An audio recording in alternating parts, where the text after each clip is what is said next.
right, so joining me now, I have the Nav. You may remember from episode one.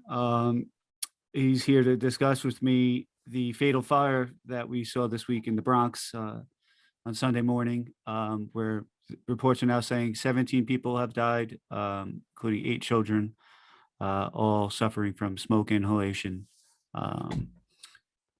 So we could get into the importance of closing the door behind you when there's a fire. I'm sure there's going to be some investigations into why the doors didn't close on their own. Anyway, let me bring in Nav. Rich, welcome back. Thank you. Thank you.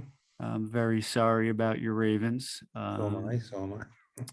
You know, It was a snake bit year, though. what a strange ending to the entire day yesterday, huh? Yeah. But anyway, so I mean, obviously neither of us were there, but we've both been to fatal fires, even on a bit of a smaller magnitude. But you actually were at the Deutsche Bank fire, which we discussed the last time, which many firefighters were overcome by smoke at that job, right? Yeah, for sure. So I mean, we know a little bit about what these guys are going through. Obviously everyone experiences things differently, but how did it go for you? I mean, first you had to deal with the physical side of you were in the smoke yourself, right? I mean, you Yeah. Well, you're talking about at Deutsche the Bank. Deutsche Bank, right? Yeah. Walk I mean, us through that for you. Yeah, I mean, Deutsche Bank was, obviously a very, unique fire for, numerous reasons. But for me, when things really went bad in Deutsche Bank, which was for, those that aren't really aware, it was like kind of like almost like a light switch. It went from clear as a day to blacked out, and then remained blacked out for the rest of the fire. But well, I wound up in a part of the building that we were able to open, kind of like open the wall to the outside, because it was the part that was heavily damaged during the World Trade Center attack, and and had been like kind of sealed up, but it wasn't really like like the full like outside shell of a building. It was I'm trying to remember. I think it was actually just plastic that we were cutting through it in certain areas. Right. So anyway, so we were there, kind of coming on and off our masks because we were in for so long, and we were, because we had that wall opened up, the smoke would somewhat clear over there. We would take our masks off, it would swoop back in, we'd put our masks back on. So that was how, we were able to kind of, we were in there for, I don't know how long it was, but I feel, I always say in my head, it was like an hour and a half. I don't know if that's an exaggeration in my head or if we really were in there that long. But we were definitely in there for a significant amount of time, and as there was quite a number of firefighters that were in there for that amount of time, and it wasn't entirely by choice. It was because there was no egress. There was no way out except for the elevator that was on the outside of the building, the construction elevator, and then ultimately we found our way to out, crossing like a little space with the 15-foot drop below us and stuff, Right. to the scaffolding, and ultimately walking around the scaffolding, we found stairs on the scaffolding that were able to bring us down below the fire. So we were out of the finally out of this smoke in that way. Yeah, I from what I've heard, most of the victims were found in the stairwells at this fire in the Bronx. Yeah, I'm not sure, to be honest. I had, that's what I had assumed. I haven't heard that much about it, but I was talking with some of the guys from our old company, Squad 18, who weren't there, but were very aware of what was going on. And I was speaking with one guy, and I said that very thing. I was like, well, I assume that with the door, the door had been left open, and I'm sure the windows failed pretty quickly, whatever, and created that flow path, that wind tunnel of fire, and I'm sure that the stairwell was also left open or whatever.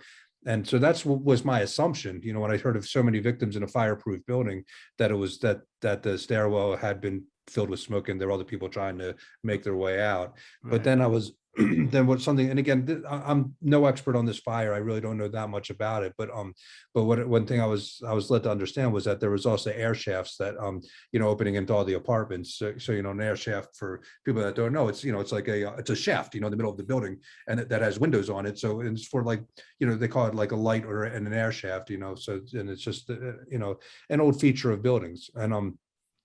And so, so what I'm guessing happened, what, again, what I was told happened. I don't know if this is 100% accurate, but the window in the air shaft in the fire department had failed, as well as, with this just blowtorch effect of the Right. the window and the door being left open.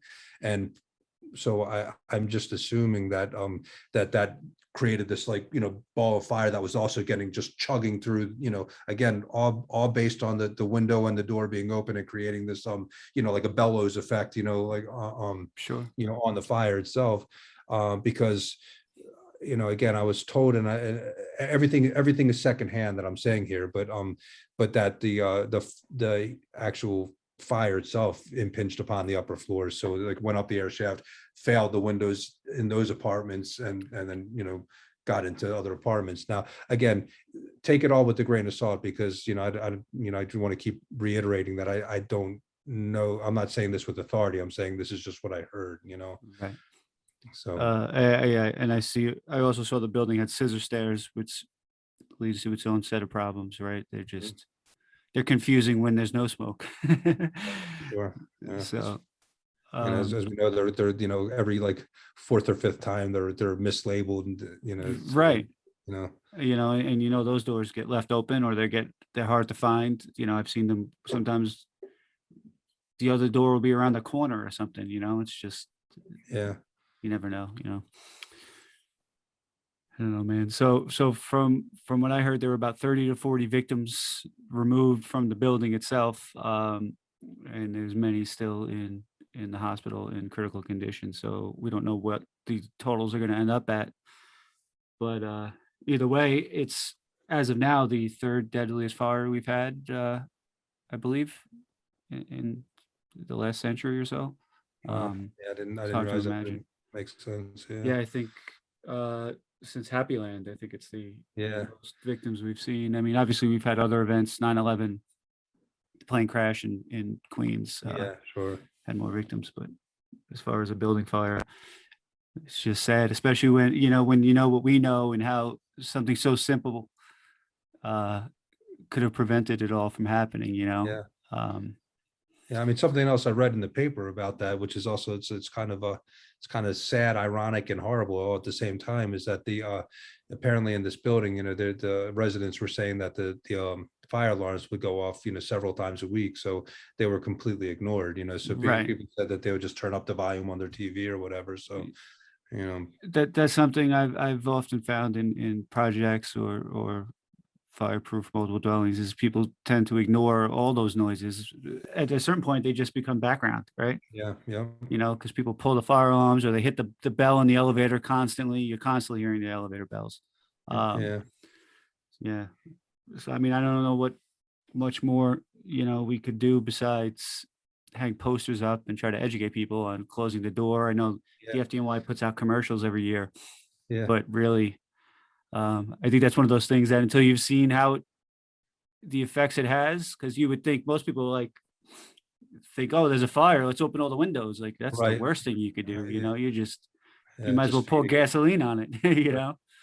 Yeah, Um, I mean, people don't realize, it's, we of course, we get our, our basic entry into fire science in the academy, and then we just learn from experience too and stuff. But that commercial that you're mentioning, I mean, I remember we used to see it all the time. Close the door, it'd yeah, be like, and they would drill it into you. But then you stop seeing that commercial, and but I always would say, I talked to my wife and kids about it. I was like, that commercial was like the best. It was like one of the rare public service commercials that actually was effective. right. And because people, why would anybody know that, like, why would they know that, they just think leave the door open, maybe for whatever reason, to A lot of times I think they're whatever being reason. helpful, like, oh, Yeah, now the firemen will know where to go, or yeah, yeah, yeah, interesting. Yeah, I don't remember seeing that commercial very recently. I wonder if it got replaced with the COVID PSAs and Yeah, yeah. everything else, but yeah. Or like we used to like joke in the firehouse on these EMS runs where we'd be walking up 5 flights for somebody that's got a like a hurt arm or something like that, or just something minor, and then we'd say like they need the commercial that says go to the lobby. Right. Uh, I mean, you've been to other fatal fires, I presume, besides the Deutsche Bank. What was it like for you, pulling those bodies out and having to work on them, even though, Yeah. you know, I, I mean, the very first fire I went to, I had this assumption after this that like every time you go to a fire, you're finding bodies and stuff like that. Because the very first fire I went to, it wasn't me, but the one of the guys I was with that found a 1045 or a fire victim, and then I ran over when he was calling. I ran over and I helped drag him out and stuff. And so, it's not like, and as you know, it's not like it's like that common that you go to a fire. Usually you go to a fire and people find their way out, before you get there. But it's not uncommon either. I know you've been to quite a few fatal fires. I know I've been to quite a few fatal fires. And like I was just thinking recently about one. It was I want to say it was Christmas. It was either Christmas Eve or Christmas. I was working in Squad 18, and right around the corner on Gay Street there was a fire, and wound up having a fatality in it. And I remember, I was on the backup position, so I was second behind the nozzle. Just kind of explaining for people that don't know what that means. And the guy, John, who was on the nozzle, he was like, falling over stuff. The whole. It was like a long hallway down to this whole open area that was fully involved in fire. And so John's doing a great job with the nozzle and stuff like that, but he's falling over. There was stuff all over the place. So I kind of like hugged onto the thing, and I tried to reach around to kind of give him a hand getting the stuff out of his way. And I started feeling this thing, and which thing. I'm sorry, but it was unfortunately a fire victim. It's funny because you don't really even when you're coming upon it and that you're in a fire that people could easily be there, it's a shocking thing. So I remember the first thought that came to my mind, silly thought, was wow, what's this dummy doing in here? Dummy being like a fake person that we would use for training. right. For a split second, that's the thought I'm thinking, like, as I feel the shape, I'm like, oh, there's a dummy in here. And then it's like something I'm like, wait a second, that's no dummy. This is a person. So like as Justin, who was behind me, claims, that I scream, like he just hears me scream, holy shit, 1045, which very good chance that is exactly what I screamed. Yeah. But anyway, so he slid up on the line, I get off, and and at this point, like, I don't know if it's a living person, a dead person, captain, our captain at the time, he comes over to where I am, between us and a guy from 5 truck, who thankfully knew that had come in a back door. We thought we were going to have to go backtrack this whole distance with this guy who was a really large guy. Anyway, we get him out, and when we got out to the there was like a kind of like a back courtyard, and we got him out there. I took off my mask, and you'll remember this story now, because I'm about to tell like the kind of the worst part of it. I took off my mask because now we're out of the fire, and I look down and I see this guy just wearing underpants, and his whole entire body was just like a peeled blister. He had been, and he was clearly dead. So we're like, all right, well, let's move him further out of the way. So I go now to scoop him back up, and he's slippery. Everything's wet. I'm slippery, and I fall, and I land face first on his peeling belly, and I was just like, oh, and I go and I spit, and I wind up spitting right in this poor guy's eye. I mean, the dead man. I'm like apologizing to him, wiping it off. But so it's kind of like there's a little bit of tongue in cheek, a little bit of I guess like kind of uncomfortable humor there or whatever, but but the truth is it was heavy. It's like Sure. because now we move out, and it's like guys are all just going about they're part of the fire, and it's exciting for guys and everything like that. And I kind of got stuck in this feeling of, man, fuck, that this guy, and I don't know if I'm supposed to use language, but That's all right. We're cool. this guy, it's like here I thought in my head, I'm like, I've done something great. I've helped to save this man's life, and then you see that it's not to be. I mean, and it's a heavy feeling. Yeah. it's a hard thing. And then other times just not being involved in finding a person, but just seeing them in the hallway, or being, carried onto, a backboard, just to be brought to somewhere where they can be covered up and stuff like that. And it's Yeah. like, you see them and it kind of gives you pause, and it's just sort of like that feeling of, it's not like all just excitement and, like, ooh, we get to fight a fire and stuff like that. There's something very real about it, when you see how, these people that have lost not only their lives, but, but just also their homes and their possessions and everything like that. I mean, it always struck me, there was, a lot of times when guys don't have a lot of experience, you see them just not in any kind of like ill intent way, but they, cause a lot of destruction. Fire, they say, like, Yeah. what's more destructive than a fire, or the second most destructive to a fire is a firefighter putting out a fire. And there's a lot of truth to that, right? Yeah. I mean, by necessity, but that was something that, as I got further in my career, I always tried to be very aware of, that I was in somebody's home, and I was trying to, whatever destruction I had to do for the process of firefighting, I tried to make sure that was the absolute limit of the damage that I was doing. And I know you're the same kind of person, and there's a lot of guys. Some guys, unfortunately, they don't think like that, because they're just, into the act of Right. firefighting, and they kind of, they're removed from the fact that they're in somebody's home or whatever. Yeah. But it's heavy. I mean, it's hard. Like, you have these realizations about how much loss is happening, for, not for yourself, but for the people whose, homes you're trying Right. to, Especially a building like that, because I mean, we we've been in those buildings, not those particular ones, but those types of buildings a million times, and they're Sure. basically like little communities. Every building is its own little world. Everyone knows each other, you Yeah.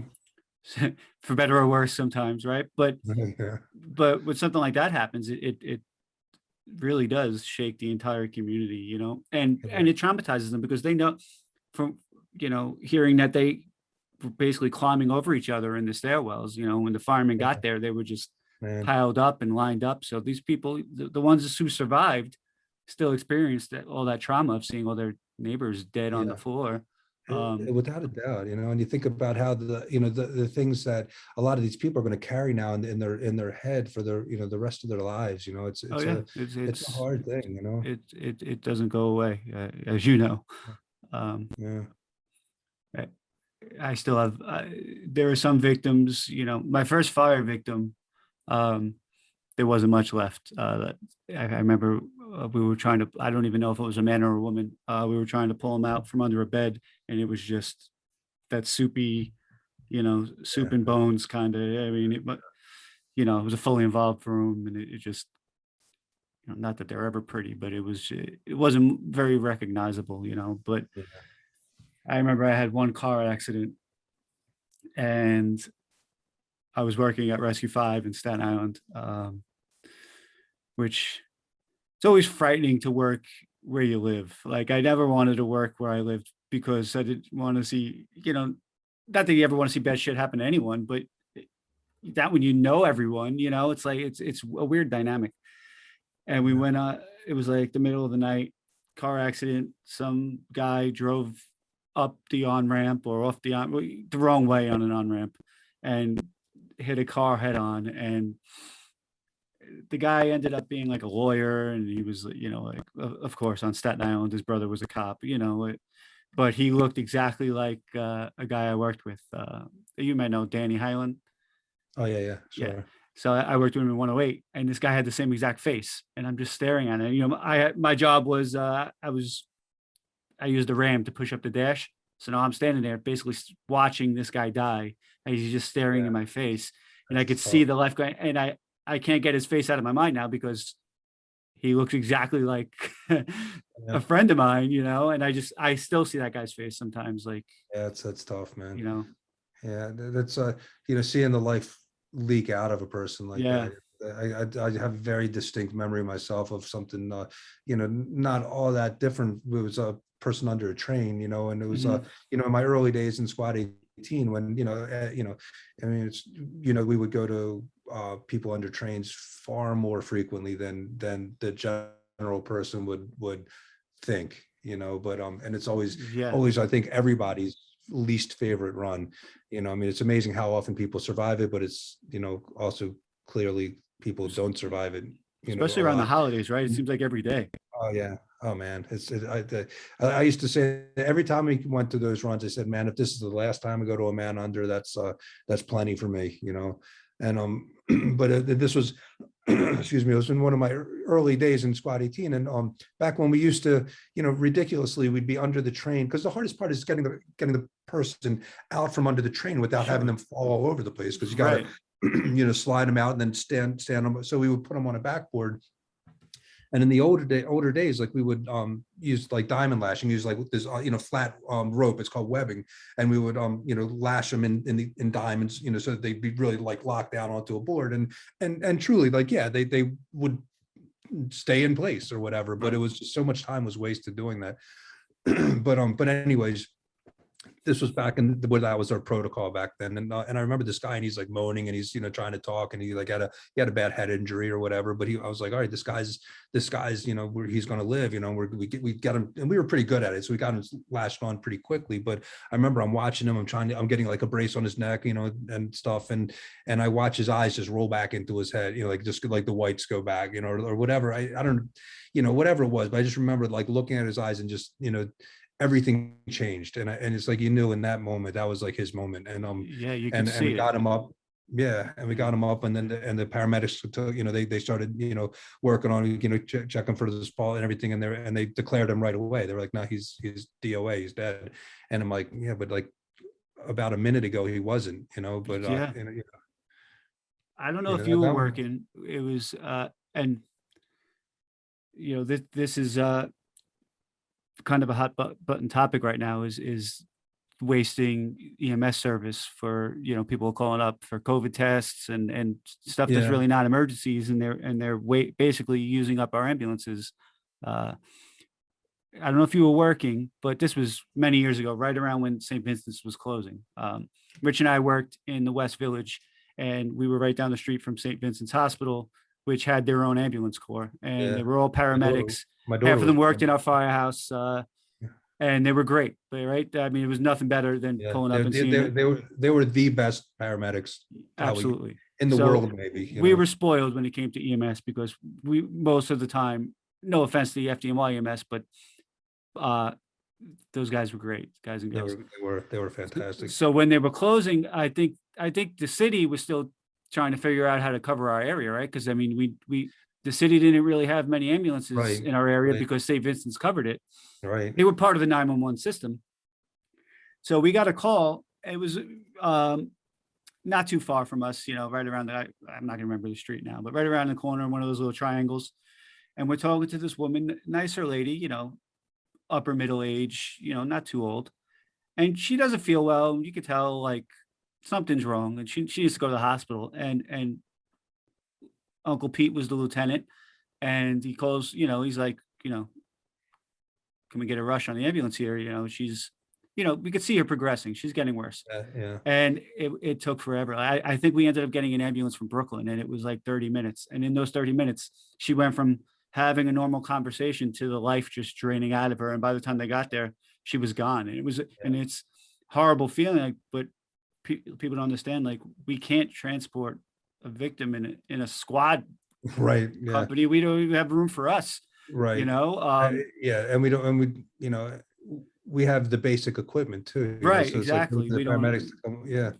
right. We So, can't intubate, and we can't do, even though we probably had 2 medics working on our rig. We yeah, just don't have the equipment, and it was just, yeah, that was another one, man, to yeah. it just felt It's eh, tough, man. like, yeah, and it was like, there was almost nothing we could do, like, beside, we did CPR, but besides that, like, just to watch it all because of delays in the ambulance. So, Yeah, back to my original point, don't tie up EMS with nonsense. right, You know, go to urgent care if you can, yeah. because sometimes you cost someone's their life. Unfortunately, I don't think anybody's gonna you know, hear and listen to that statement, because the people that call for everything are going to always call for everything. I mean, think Yeah. about how many, you think about how many like regulars we would have that would just, be like, oh, you get the address, be like, and you always had to take it seriously, but like, oh, we're going to, the house with that guy that's always saying he's got chest pains like once every 3 days or whatever, just because he wants to get, and maybe And he is, he's who got knows? a bag packed, ready to Yeah, go. It's an yeah, emergency, but he packed a bag. yeah, yeah. You know. So yeah, I mean, there's a lot of those, people that are just, frequent flyers, Yeah. but yeah, no, I remember, like, speaking of, paramedics from St. Vincent's, of course we had Tony, we had Justin, we had Jason, all these guys that were fantastic. It was great to be on the rig with these guys, because, you always knew going to an EMS run that you had guys that, you would want to be working on you if God forbid you needed it, and Yeah. so, I remember we had a guy down the street. We had the New York Sports Club, and there was a young guy and his fiance. They had been together for like 10 years, and he had kind of passed out on the treadmill or something. And when we got there, he was still muttering and like murmuring, not coherently at all, but like, and his wife, his fiance is saying, like, she's keeping it together, she's cool. And like, and Tony's like, I could, again, you look at these guys like Tony or Justin or whatever, and when you can see how serious their faces are getting, you know that something's, clearly not right, Right. and that's what it was. And we started, doing everything, and then all of a sudden this guy just stopped breathing, his heart stopped, we're working on, we're doing CPR, paramedics come, they did all the, the push the drugs, everything else that they could do. And we never found out. That's the thing, it's something that I think, I forget if we talked about it the last time, about how Yeah. we would, we pass off, patient care to the higher level, which would, in this case, would be the paramedics. And then that's it. We never find out, it's Yeah. like, we're always stuck wondering, did this person live? Did this person die? And then, but fast forward like years later, and we had, Pat is, one of the, at this point, he's been there for probably 5 years, but he was one of the newer guys in the company. And he says, you were working that one day at the New York Sports Club, and I knew exactly what he was talking about, because I always wondered about that guy. And I was like, yeah, how do you know that? And he goes, I was the paramedic on the bus. I was like, get out of here. I was like, I said, I've always wanted to know. Do you know? Like, did the guy survive? What happened? He said, no, he was, declared, as soon as he got to the hospital, the doctors, ran whatever they, determination, and they said he was, Right. gone. That's why sometimes I'd rather not know. You just Yeah, do your job and hope for the best, right? yeah, Anyway, I don't know. I hope those guys that responded up there are at least thinking about talking about it. I'm sure it's hitting them already. That yeah, fires like that. We all want the big one, but yeah. we're not ready for what it does to you. Yeah, So it sits in people more than they realize. Some yeah, people, it just bounces off. Whatever you throw at them, it just bounces off. Some right. people, and other people, they want to act like it's just bouncing off, but it's really, it's I sitting think inside. that's more so the case usually. Yeah, yeah. You know, But that, like every we talked about the last time, the counseling unit is a incredible resource in the FDNY, and it's just, I know it's used by a lot. It should be used a lot more than it is. The yeah. one good thing is, and I know that this happened up there, because it happens with, every major thing. But the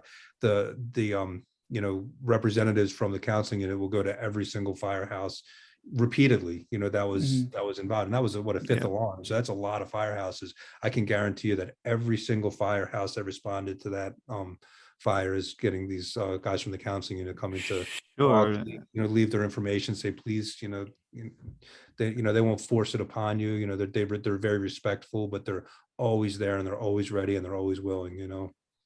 And I always felt like, I don't know, maybe I'm just lucky, but the Chiefs that I worked with always seem to step up in times like this, Yeah, which, it's the FDNY. I mean, you expect the best, right? But it's a difficult situation, kind of like what, I don't know if you listened when I spoke with Jeff Cool, how he was saying he felt worse for the lieutenant who had to give the report and watch all the guys jump out of the window than he felt and for him and his friends who jumped out of the window. I think it's Yeah, difficult for the chief sometimes to, there's a lot of people you got to rein in and take care of, on top of the public and giving the interviews and all that stuff. But you got to go to the firehouses. That's when the difficult conversations happen. When there's no yeah, cameras. Um, I tweeted about this the other day a little bit. I remember right after 9/11, like October, whatever, we had to go to Fort Totten one night to do our state exam for CFR, CFRD. yeah, Something we never thought, we were supposed to go back to the academy for that 3-week thing, but they just canned that. They just made us go take tests. But anyway, so we're there. It's like 7, 8 o'clock at night. And Nigro walked in. At that time, he was like acting chief of department, right? They didn't officially, I don't think he officially got that title yet, but whatever.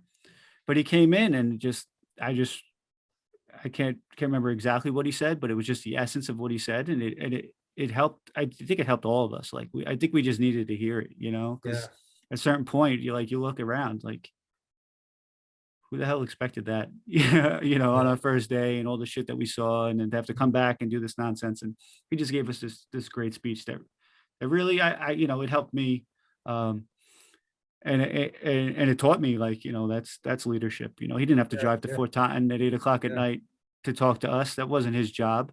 And fortunately, I've gotten to know him a little bit, over the, well, fortunately, unfortunately, that I had to go out and do all this crap. But I got to know him and I told him about it. And he remembered. He was like, yeah, yeah. He's like, you were in that class. I remember that night, which tells me something. 20 years later, he yeah, remembered yeah, coming out and talking yeah. to a bunch of probies. I mean, you said it. It's like when you come upon these like great leaders, that's like one of the things is that they do have not only the understanding but the connection to the men and women of no matter what rank, like Right, from Proby on up, and someone like chief and commissioner, whatever whatever his title would be, right. Nigro, I always felt that, like he was just this guy that you just kind of got that sense that he understood, and And and he cared. cared. Right. Yeah. Which is, I feel that way about Chief Richardson too. I'm yeah. so surprised to see that I guess surprised is the wrong word, but that that he's already retiring, but Well, I think usually new mayor usually brings in their own chief of yeah, department, right? yeah, I guess so. But Yeah. and he Like got to it, leave on his own terms, I guess. yeah. But But another guy, like you talked to, he was a guy you would talk to, and 'cause like at the end of my career, I was at headquarters, I was driving Chief Jordan, and stuff, and another great guy, and I got to know a little bit, some of these high brass chiefs, and Chief Richardson like really just struck me as just such a, and I'd met him before, in the past, and he may or may not remember or whatever, but when you're just like the lowly fireman and you're talking with the big chiefs, that stands out a little more or whatever, but he was just he had that quality, where like you knew that he gave a shit, and right. not only gave a shit but he understood, Yeah. and we're fortunate in the FDNY that there are a lot of those higher chiefs that do have that quality, and it makes a Yeah. difference. It makes a Well, difference with the guys coming up, yeah. I, Obviously intelligence is important, right? That's why they have these tests to try to get the smartest. But I think emotional intelligence is just as important, Oh yeah, for sure. and that's where you get these great chiefs when they're smart, but also understanding. And, that I think that's what makes a great leader. Personally, I've worked with some pretty smart chiefs who I wouldn't follow anywhere. You know what I'm talking about. Sure. So, which are few and far between, I must say. Um, but anyway, uh, you live in Colorado now, and we'll segue into that. You had a big fire right by you Yeah, recently. yeah. Is Actually, it I out? was What's going on? actually I will assume that it is. I don't Yeah, I don't know 100% they sure. didn't they didn't call you? They didn't call me yet.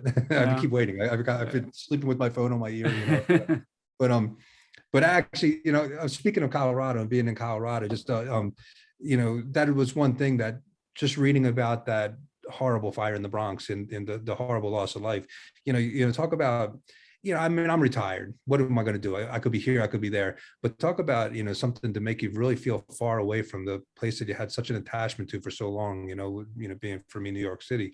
That was a surprising feeling for me. How much I felt, just that I was far away. Yeah. When I was reading about that. But but anyway, that was just a point that struck me when you were just saying Colorado. But yeah, that fire, it was just like kind of like winds that were beyond anything that they would even remotely normally get. There were like literally 100-mile-an-hour winds going on at the same time, and then this fire popped up. There's a couple of different theories, I guess, on how it started. At first they were saying down lines, but now it sounds like it was kind of started maybe accidentally on purpose. Like there was a structure that was lit up, for whatever reason. I believe they Oh, have on struck by camera. lightning. Yeah, well, struck by human lightning. Yeah. And but it was like it wound up becoming like a perfect storm of circumstances, which is that you have the fire that got out of control, and then you had these 100-mile-an-hour winds kick up, and they just as my one friend who is living, a friend from Maryland who moved up here, was living, it was about 6 miles from the evacuation area. Like he was fine, and he had the smell of smoke and everything, Right. but he was he didn't have any issues. but but he was saying, he's like, man, he's like, I'm looking at these pictures, and it's like, and he's like, you see these neighborhoods were just completely erased. And I was like, that, and when he said that, it struck me, the word that he chose, erased. And I was like, man, that's exactly what it's like. It's like they were just like these people's lives, not their physical lives, but Right. their lives that they've collected, their their stuff, whatever, just completely erased, just down to, the outline of where their house had once stood. And I think they said 1,000 houses, man. It's like, it's devastating when you think about that many people suddenly left homeless, In the middle of winter. in the middle Yeah. of winter, in the middle of COVID, you know. Yeah. Right. Oh, that's another level I didn't even think of. Were there Yeah. any fatalities? Did everyone get out? I don't think so. I think there was like they talk about, there was one woman, and like a 91-year-old woman with dementia that was missing, and then I think they might have found her. So I think she was, she was a fatality. But I honestly, I haven't read that much about it ever after like the initial, when it was happening. Once it seemed, kind of had the feeling like it was at least contained. I Right. kind of, I try to avoid the news. The news is more infuriating and depressing than any benefit I get, I think, from learning, keep myself informed or Yeah. whatever. Word. I like the old ignorance is bliss. That's my outlook. Well, then you'd think there'd be a lot of happy people out there then. Good point. Yeah. Unfortunately, it doesn't seem so. Yeah. Uh, all right, man. Well, I'm glad your house is safe. I'm glad you Yeah, yeah, guys we're made I mean, out all we're an right. hour from, yeah, where we are. We're an hour from where that fire was and stuff. Where We where can, where'd all these people go? Like, did they uh, open up? it's a good question. I mean, I know like they had a bunch in like YMCA, and like, Yeah. I'm, I didn't, I'm sure they put a bunch of people up in hotels and stuff, just, anywhere they could put them, probably, because you think about it, that's a lot of people. If it's 1,000 homes, what's that, like probably 4,000 people or whatever, Right. just, Yeah. you know, Pets and yeah, and then there's kids with school and it's yeah, they've they've been through enough, right? All these kids, this generation, man. to lose your house and Yeah, be displaced like that. It's got to suck.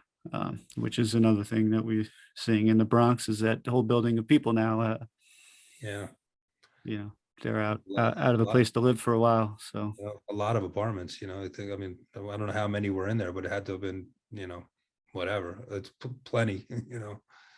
Plenty of people with nowhere to go at the moment. mhm. Yep, and it's not warm here. I'll tell you that. As you can see, I Yeah, can barely turn my neck, so that means it's cold. yeah, So, all right, dude. Well, thanks for jumping on and giving my some pleasure. insight into this fire. I know it's tough. Like you said, you feel far away, but even though I'm here, it's still tough to see these things and from the sideline, right? Yeah, I don't know. It's like watching your team play without you, kind of it's a Yeah. shitty feeling, especially on a day like that. But It's funny because when you're on the job, but you hear about these, no matter how big or horrible and awful an event is, you feel like I should have been there if you weren't right. there for whatever reason. It's just part of the psyche, I guess, of being in the fire department. Yeah. I mean, that's a big part of the survivor's guilt, right? From jobs like 9/11, or even like Jeff Cool was saying he felt it, and he was at the job, and Yeah, he felt guilty for surviving. It's yeah, a yeah, fucked up feeling. yeah. He's a tremendous individual. Yeah, Jeff. Joey was one of the all-time best. And it's, I know. it's a tough It's a one. shame. It is, which is why we hope all these brothers and sisters are getting the help that they need right now. So, all right, dude. Well, I appreciate it. Sorry again about your Ravens. Yeah. Lamar will be back next year. Don't I mean, worry. I forgot. I'm trying to figure out how I can place a bet on the Ravens to win the next Super Bowl. I Uh, figure I'll get some good odds right now. the Giants haven't made the playoffs in 3 presidents, so I don't really feel bad for you. The Giants are, I think officially now the Jets. So Which sorry, Jets fans. I didn't mean that. I know. Well, the Jets at least they put up a fight at the end there. But all right. Well, shitty circumstances, but it's good to see your face again. Yeah, you too, you Maybe too. next time we'll have you on to tell some of the funny stories. Yeah. We'll leave this doom and gloom shit behind. But all right, brother. We'll be well out All there. right. Thanks, man. Well, it's good talking to you as always, and Yeah, I'll all right. talk to you more later. All right. Later, We'll dude. talk. We'll talk offline. Whatever. We'll embarrass each other. Just face to Well, I face. just let you embarrass yourself most of the time. It's pretty easy. All right. All right, Peace we'll out. do well, man. Give my love to your family too. You too.